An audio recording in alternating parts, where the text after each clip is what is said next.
Times have been tough for a Hampden waste facility in the past 4 years. From sudden closures to deals with potential new owners falling through, hopes for a reopening have been questionable. However, a new partnership is bringing light to the situation. Sierra Whaley has more.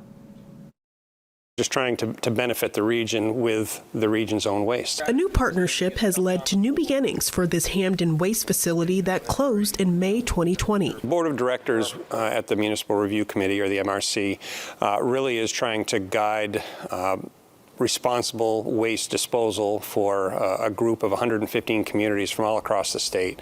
We represent about 200,000 residents, and that's a significant amount of waste. The waste that was going into this Hampden facility is now going into landfills, which is why MRC brought in their new partners, Innovative Resource Recovery. Our focus is on reutilizing the material recovery facility to take in mixed waste from the region, process that to extract recyclables such as metals and rigid plastics and things like that. The primary components they're looking to extract from the waste stream are food waste and paper, which will be processed and converted into renewable natural gas. So until the facility officially opens, what's going on behind the scenes? We are doing tests, and when I say we, our partner, Innovative Resource Recovery, is doing tests on different waste from these same communities that are members, just to determine the content of the waste. Well, for any project, you really want to make sure you get your design nailed down early on in the process, because in a large project like this,